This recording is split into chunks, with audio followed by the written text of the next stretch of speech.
네, 안녕하십니까. 이번 주부터 이 인사청문회가 다시 재개가 되는데, 역시 지금 가장 큰 문제가 김상곤 교육부총리, 조대엽 노동고용부 장관, 송영무 국방부 장관입니다. 근데 그 중에서도 이제 우리 미디어워치 입장에서는 당연히 김상곤 부총리 청문회를 염두에 둘 수밖에 없습니다. 표절에 대해서는 이번에 이 장관인사 청문회에서 문제가 됐던 표절은 거의 전부 다 미디어워치 연구진실성센터가 적발했지만, 제가 처음부터 장관 인선하기 전부터 나머진 그냥 넘어가자. 근데 그냥 넘어가면 사실 안 되는데, 사과하고 표절 논문을 반납하고 학위를 반납하는 선에서 넘어가자 그랬는데 그냥 은근슬쩍 다 넘어갔어요. 이거 잘못된 겁니다. 이 5대 적폐 청산하겠다는 문재인 정권에서 이렇게 하면 안 되고, 청문회를 주도하는 국회에서도 이러면 안 되는데, 뭐 다들 그러니까, 뭐 다들 표절하니까 뭐 그렇게 넘어갔나 본데, 일단 김상곤 교육부총리는 절대 그렇게 넘어가면 안 되죠. 다른 장관은 그럴 수 있지만은 바로 그 만연한 표절 문화를 바로잡아야 될 교육부총리의 표절은 그냥 넘어가면 안 된다. 처음부터 우리는 교육부총리 한 명만 부적격이라 얘기했지, 나머지 장관들에 대해서 논문을 표절했으니까 장관 임명하면 안 된다, 그런 주장을 한 적은 없습니다. 저희가 박근혜 정권 때도 표절 많이 잡았습니다.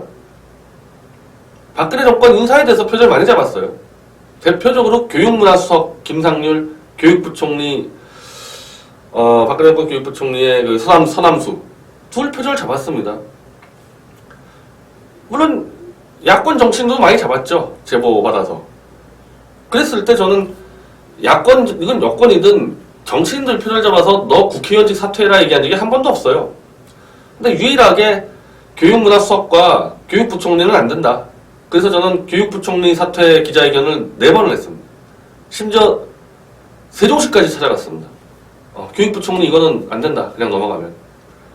전 박근혜 대통령이 그거 넘어간 거에 대해서 정말로 참 제가, 대통령 저 대면할 기회 있으면은, 전 박 대통령 충분히 올해 안에 다시 나오실 수 있다고 보는데, 혹시라도 뭐 제가 면담하게 되면 그건 정말 제가 말씀드리려고 해요. 어떻게 이 비정상화의 정상화를 하겠다는 정권이 표절자 교육부총리 문제를 정리 안 했습니까? 거기서부터 많이 헝클어졌다고 보거든요. 근데 저는 그 과정에서 이 보수, 그냥 제가 이걸 참 모르겠어요. 지금 이게 제가 용어를 정리를 못 하겠는데, 이 범보수, 구태보수, 뭐 솔직히 말하면 그냥 저랑 한 4, 5년 동안 같이 뭐 보수운동했던 그 사람들 얘기하는 건데, 이 세력에 대한 규정을 제대로 해야 되겠는데, 논문 표절을 제가 잡아가면서 보수의 정말 더러운 밑바닥까지 다 본 겁니다. 무슨 뭐 뒷돈을 받고 저는 그거야. 그건 제가 알 바도 아닌데, 논문 표절을 대하는 저들의 이 시각 자체가 오염되어 있기 때문에 도저히 저 세력으로는 대한민국의 보수의 가치를 확산시킬 수가 없다. 한마디로 저들이야말로 적폐 세력이고, 저들을 척결하는 데서 보수적 가치가 시작된다고 저는 확신을 갖고 있습니다. 전희경 논문 표절 때의 상황을 설명을 드릴 수밖에 없는데, 제가 표절 잡은 게 아니란 말이에요. 전희경은 총선 앞두고 한겨레 신문이 표절을 적발한 거를 어느 정도의 표절인지 제가 그냥 들여다본 것 뿐이거든요. 근데 너무나 표절이 이게 어떻게 변명할 수 없는 표절. 그러니까 지금 김상곤이나 조국이나 무슨 김부겸이나 말도 안 되지만 막 변명을 합니다. 근데 전희경은 그 말도 안 되는 변명도 할 수 없을 정도로 논문 2개를 그냥 쫙 복사해가지고 붙였다. 저도 이럴 줄은 몰랐거든요. 그럼 그랬다면은 어쨌든 우리가 좌익 진영의 표절을 적발되면은 물러나라. 저는 물러나라 얘기한 적은 없지만, 그렇게 주장했던 사람들은 전희경에게 너 이거 표절 이거 대국민 사과하고 논문 반납시켜라, 이렇게 하는 게 정상이잖아요. 근데 정말 저는 깜짝 놀란 게, 그렇게 하기는커녕 아니 오더를 받고 한겨레 신문이 잡은 표절이 정말 진짜냐 아니냐 그 오더를 받고 들여다본 이건 너무 심각하니까 이 너무 심각한 표절을 좀 알렸던 박성현 주필, 최대집, 임지연 변호사 등등을 집중 공격하며 협박, 공갈 협박하는 그런 보수 쓰레기들의 작태를 보면서 저는 그때 이미 마음이 떠났어요. 이 탄핵 이후에 홍준표에 줄 서서 설쳐대고 그 전에 이미 저는 그때 그거 보면서 이건 썩어 빠진 세력이구나. 진실에도 아무 관심이 없고 정의도 관심 없고 그래서 제가 태극기 집회 나갈 때마다 태블릿 PC의 조작의 진실을 얘기할 때도 얘기하면 환호하잖아요 사람들이. 저 중에 몇 명이나 과연 저기 태극기 집회에 태극기 들고 설치고 있는 저 사람들 중에 몇 명이나 진짜 태블릿 PC의 조작의 진실을 파헤치겠다는 어떻게 보면 진실에 대한 애정 그게 있을까? 그거 굉장히 의심했거든요. 그리고 박근혜 대통령 대해서도 박 대통령이 결백하다고 알려줄 수 있는 그 진실에 정말 저 태극기 들고 설치고 있던 자들 중에 10명 중에 1명이라도 있을까? 저 그 의심이 사실 그대로 맞아떨어진 거죠. 박 대통령이 탄핵에서 어떻게 보면 탄핵안이 기각되고 다시 돌아올 수도 있는 그런 상황에서는 박근혜 만세 부르고 태극기 들고 울고 하다가 정작 박 대통령이 탄핵당하고 감옥에 갈 처지가 되니까 박근혜를 짓밟고 버리고 가자는 홍준표에 재빠르게 줄 서버리는 저런 구태보수들 보세요. 진실에 아무 관심이 없는 겁니다. 어느 쪽에 쓰면은 권력 부스러기가 좀 더 나올까? 그것만 보는 거거든요. 그럼 왜 저들은 문재인의 줄 못 쓰냐? 안 받아주니까. 안 받아주니까 박근혜에서 홍준표로 갈아타고 제가 볼 때 홍준표도 아마 3개월 안에 무너질 텐데 그러면 또 어디로 갈아탈 겁니다. 문재인이 받아만 주면은 좋다고 와서 줄 설 자들이 이 구태 보수들입니다. 왜? 진실을 사랑하면은 그 진실 범위 안에서 움직여야 되거든요. 그 밖으로 못 나갑니다, 절대. 진실을 중시 여기는 사람은. 근데 진실이 필요 없어요. 권력 부스러기만 있는 대로 따라다녀요. 어디로 갈지 모르지 않습니까? 그러면은 저쪽이 권력 부스러기 던져준다면 가는 거죠. 글로 못 가는 사람? 진실 바운더리를 싹 푸는 사람 못 가는 거죠. 이 조원진 정대위가 사실 현재까지는 조원진 정대위가 이 탄핵을 전후로 한 이 진실 바운더리를 어떻게 보면 가장 단단하게 치고 있는 세력이거든요. 그 안에 있는 겁니다. 그것 때문에. 이 조원진 정대위가 돈을 나눠줄 수 있습니까? 지금 감투를 나눠줄 수 있습니까? 물론 앞으로 어떻게 될지 모르지만은 객관적이라는 이 정세 분석, 객관적 정세 분석. 그러니까 여의도에 다니는 좀 수준 높은 정치평론가한테 다 물어보십시오. 조원진 정대위가 정말 성공할 수 있을까? 다 회의적이죠. 그래도 남아있는 거예요. 왜 남아있는 거냐? 진실 바운더리 라인에 있으니까. 제가 아까 앞방송 때 말씀드리지 않았습니까? 한미동맹 수호와 박근혜 대통령 구명은 같은 성격의 일이다. 그 바운드 라인에서 벗어날 수가 없는 거고 우리가 아무리 외연을 확장하고 싶고 예를 들면 바깥에 나가고 싶어도 박근혜 대통령을 버리고 가자는 세력과는 손을 잡을 수가 없는 거예요. 그건 잘못된 일이니까. 그리고 그거는 한겨울 동안 태극기를 들고 있었던 그 진실을 짓밟는 행위니까 그렇게 안 된다는 거죠.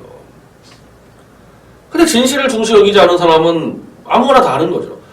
그게 저는 이미 일찌감치 전희경 논문 펼 때 보였던 저 구태 보수들의 행태에서 이미 여기는 끝났다고 본 겁니다. 이건 보수가 아니에요. 보수적 가치에 아무 상관없습니다. 그냥 계속해서 보수라는 세력에 옹기종기 모여 있다 보니까 거기서 이명박 정권이나 박근혜 정권을 통해서 푼돈 좀 얻어먹고 그렇게 생계형으로 있을 뿐이지 문재인 정권이 좀 나눠주면 또 갈 사람들이거든요. 그런 사람들과 무슨 일을 합니까? 그때 제가 이 보수, 제가 어떤 표현을 자꾸 제가 보수 쓰레기라 그러는데 왜 자꾸 그러냐면은 무슨 용어를 만들어야 될 것 같아요. 절대 저들에게 보수란 타이틀을 줄 수가 없거든요. 왜? 보수가 아니니까. 그 구태보수? 이것도 안 맞고 그냥 보수 쓰레기가 제일 맞는데 뭐라 그래야 될지 모르겠어요. 하여튼 전희경에 대해서 표절에 대해서 제가 요구한 거는 표절을 인정하고 사과하고 논문을 반납해라. 그랬을 때 나왔던 저 보수, 이 구태 보수들의 반응은 네가 언제 표절로 좌익의 인사 한 명 쓰러뜨린 적 있냐? 제가 그 말에 대해서 깜짝 놀랐습니다. 저는 표절을 잡아서 누구를 쓰러뜨리겠다고 생각한 적이 없어요. 표절을 처음 잡게 된 게 미디어치가 조국 교수에 대한 그 제보가 들어왔거든요. 조국 교수 표절에 대한. 그래서 그거를 검증하면서 한두 명씩 늘어나다가 이제 연구진실센터로 이게 독립해서 나가게 된 건데, 그때조차 조국 교수 표절 제보를 받아서 조국 교수를 쓰러뜨리겠다? 그게 아니고 문대성에 대해서 조국 교수, 손석희, 진중권 막 문대성이 막 표절의 대명사처럼 공격하는 거 보고, 아니 이거는 무슨 태권도 선수한테 표절을 다 뒤집어씌워? 한번 보자? 이 사람들을 표절했네?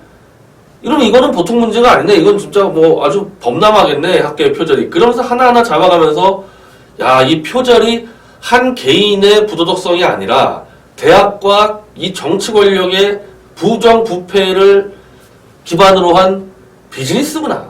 불법 비즈니스구나, 이거. 부정 부패구나. 그걸 깨달은 거예요, 우리가 표절을 잡으면서. 그럼 부정 부패를 없애야 될 거 아닙니까? 보수가 부정부패를 용인한다? 심지어 전희경 표절 잡을 때 그런 얘기들도 무진장 들었는데, 보수는 능력이지 도덕이 아니다. 제가 그랬습니다. 보수는 능력이지 도덕이 아니라고 주장한 저명한 보수 철학자 논문 하나라도 가져봐라. 누가 그런 말 떠드냐? 보수는 도덕이 아니라 능력이라고. 보수는 도덕입니다. 좌익이 도덕이 아니에요.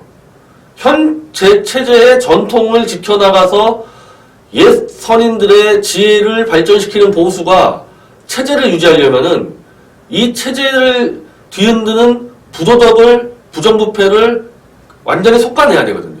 그걸 못하면 체제가 무너지는데, 도덕을 지켜내지 못하면 체제가 무너지는데 어떻게 보수가 도덕이 아니라 능력이라고 떠듭니까? 좌익은 현 체제의 도덕과 간섭을 인정하지 않기 때문에 마음껏 그냥 깨제끼는 거예요. 그게 다 현민인 겁니다. 임신한 여선생 보고 막 섹스 환상하고 안경 안이 장모 술자리 옆에 앉히고 술 따르게 하고 이런 짓을 하는 게 좌익이고, 도덕을 지켜나가는 게 보수인데 그런 말을 마구잡이로 떠들어대요. 보수란 자가. 그러니까 제가 보수가 아니라는 거지 않습니까? 참 이제 딱 하게 됐어요. 이제 그 표절에 대해서 별 관심 없다 언론사들이 다른 건 몰라도 김상권 교육부총리 표절은 정말 다 달려들어가지고 사설로 조선중앙동화, 서울경제, 뭐 세계일보 제가 확인한 것만 하더라도 다 김상권만은 안 된다 쓰고 있는데, 보수하는 자들 제가 좀 봤습니다. 전희경 표절 때 그렇게 떠들었던 자들 김상권 대해서 뭐 하냐? 한마디도 못하고 있죠. 한마디도 못하고 있죠. 이게 뭐 하는 거예요, 이게. 그래가지고 무슨 보수를 합니까? 학계에 논문 표제자는 부정부패를 해소하고 척결하자는 그 말조차 못하는 자들이 무슨 보수입니까, 보수는. 이게 다 연결되는 거예요. 이런 식으로 명백한 표절의 진실을 푼돈과 권력 부스러기에 팔아넘기니 탄핵의 진실, 박 대통령의 진실, 그런 거 안중에도 없는 거죠. 안중에도 없는 거죠. 홍준표가 박근혜 버리자 하니까 같이 버리자고 우르르 달려가고 있는 겁니다, 그냥. 그래서 제가 말씀드리는 게 그거지 않습니까? 다 그리로 가라고. 가되 다시는 돌아오지 마라. 이번에 갔을 때는. 또 홍준표가 무너지면 또 기어 들어와가지고 또 보수 어쩌고 보수 대통합, 그런 짓은 용납하지 않겠다, 이번에는. 그리고 막말로 저런 보수들에게 국민들이 지지를 못 보내는 건 너무 당연한 겁니다. 지금 현재 상태에서의 지지가 중요한 게 아니고 앞으로 한 달 뒤, 두 달 뒤, 1년 뒤, 2년 뒤 이걸 쭉 가야 되는데, 저런 행태를 보이는 자들에게 20대, 30대, 40대 지지할 수 있겠어요? 저런 자들을. 진실 하나 갖고 그냥 두꺼운 벽에 온몸을 부딪혀서 뚫고 들어가는 그런 결연한 모습에 20대, 30대, 40대의 지지층을 끌 수 있는 거지. 저렇게 기회주의적으로 가는 자들을 누가 지지합니까? 그리고 저런 표절에 대해서 최소한 진짜 이 보수의 좀 그래도 공부 좀 했다는 보수들, 그 교수급이나 언론사 그래도 간부급들, 진짜 전희경 표절 때 그렇게 했으면 안 되는 거거든요. 지금 김상곤 논문 표절돼서 입을 못 열어요. 정규재 TV, 조갑재 TV 보세요. 김상곤 논문 표절돼서만 말을 못 합니다, 이 사람들. 그냥 전희경 때 다 침묵하고 공조했으니까. 그리고 거기에는 전희경이 잘나서 보수들이 그렇게 전희경 찬양하고 줄 섰겠어요. 그 뒤에 있던 전경련의 그 돈, 그 푼돈. 그러자 또 전경련이 무너지니까 이제 또 아이 큰일 났네 어디서 용돈 받지 하다가 또 홍준표 쪽으로 쫙 줄 서고. 저런 보수들에 대해서 대한민국 젊은 세대가 뭐가 비전이 있다고 저기를 지지하겠습니까? 정략적으로 접근하면 안 돼요. 진실은 진실인 거지. 그걸 갖고 좌익을 쓰러뜨리고 우리 편은 봐주고 그런 머리 돌아가는 순간에 끝나는 겁니다. 그러니까 안 되는 거예요. 그런 머리 돌아가는 순간에.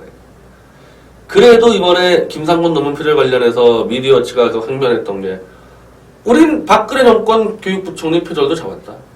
교육문화수석 표절도 잡았다. 우리는. 우리 편만 놔주고 다른 편 잡지 않았다. 전희경 관련해서 우리가 했던 건 다 알고 있는 거고. 그렇게 해서 상대편이든 제3자든 야 그래도 쟤네들은 제대로 하는구나 이렇게 인정을 받아야지만 지지의 폭이 넘어서는 거죠. 그게 넘어가는 겁니다. 마지막으로 이제 그 모임이 없어져서 제가 참 다행이라 생각하는데 참 보수가 이렇게 썩어 빠져나가는데 정말 큰 원흉이 한 달에 한 번 정도 하는 그 보수들 한 100명 정도 하는 그 모임이었다고 봅니다. 제가 처음부터 그 모임 짤 때부터 제가 반대를 했고 저렇게 하면 안 된다. 왜냐? 한 줌도 안 되는 80명에서 100명 그 보수들 모여가지고 자기들끼리 네트워크 쌓고 자기들끼리 무슨 게이트키핑하고 그런 꼴 하다가 어떻게 새로운 젊은 보수가 들어오겠냐. 끼리끼리 패거리 지어서 그 패거리들이 결국 전희경 논문 표절대에서 비호하고 그거 진실 얘기한 사람 음해하고 그랬던 거 아닙니까? 제가 그때부터 안 나갔잖아요. 그 모임에. 원래부터 반대했지만 모임에 안 나가기 시작한 건 바로 전희경 표절 비호할 때부터 안 나가지 않았습니까? 다시는 그런 모임 만들면 안 됩니다. 넓혀놔야 돼요. 누구든지 들어올 수 있도록. 몇몇 사람이 한두 놈이 돈 대가지고 밥 처먹여가지고 그냥 패거리 만들어내고 제가 너무 같지 않았어요 솔직히 그때. 좌익들은 저렇게 풀이 넓은데도 저런 짓 별로 안 하는데 한 줌도 안 되는 보수가 그걸 만들어가지고 좋다고 그냥 반성들 좀 하십시오. 이번 김상곤 청문회 보면서 그 패거리 쥐어 만들어가지고 푼돈 좀 받으면서 전희경 비호했던 그 보수파리들 철저하게 반성하고 아니 반성할 것도 없죠. 어차피 또다시 그 자들 바로 홍준표에 줄 서러 갔으니까 돌아오지 마라. 홍준표에 줄 서러 가서 이제는 홍준표 무너지면은 그걸로 보수운동 접고 자영업을 하든지 노가다를 하든지 다시는 운동판에 나타나지 않기를 바랍니다. 그게 보수개혁의 시작입니다. 감사합니다.